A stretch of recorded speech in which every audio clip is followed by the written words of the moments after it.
Industri pariwisata di Kota Palembang kembali bergeliat usai pandemi mereda. Sejumlah tempat wisata di Palembang mencatat peningkatan jumlah kunjungan, salah satunya di wahana permainan air Amanzi Waterpark. Pengelola mengaku tahun 2020 dan 2021 merupakan tahun yang sulit untuk usaha pariwisata.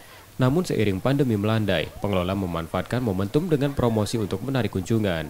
Pengelola Amanzi memberikan promosi tarif hanya Rp11.000. Promo lainnya juga akan ditawarkan kelak jelang libur Natal dan Tahun Baru akhir tahun. Pengelola optimis diterapkannya sekolah tatap muka 100%. Minat masyarakat untuk berwisata juga meningkat.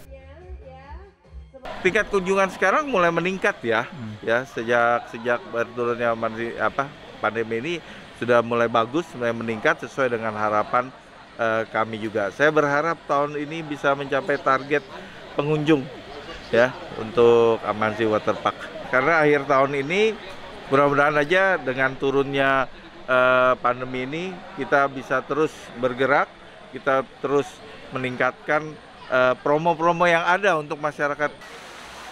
Pemerintah Kota Palembang mendukung upaya peningkatan kunjungan pariwisata yang dilakukan swasta lewat event dan promosi. Mengingat wisata permainan air di Palembang tak hanya menarik kunjungan warga Palembang, tapi juga daerah sekitarnya. Insya Allah sejak pasca pandemi ini kita sudah mulai bergeliat pariwisata dengan adanya beberapa event wisata. Seperti di sini ulang tahun hajatan Amanzi ke-11 ini sudah dibuatnya event kuliner dan event sebagai lain-lainnya. Setelah pandemi ini tingkat pengunjung setelah kegiatan nasional yaitu JKPI, peningkatan kunjungan wisatawan dan wisatawan Nusantara itu sudah sangat meningkat signifikan. Sektor pariwisata menyumbang 30% pendapatan asli daerah Kota Palembang. Langkah kreatif serupa diharapkan bisa diikuti pelaku usaha lainnya, mengingat pariwisata jadi sektor penunjang kegiatan ekonomi di Palembang. M. Rizky Nurmizan, Kompas TV, Palembang, Sumatera Selatan.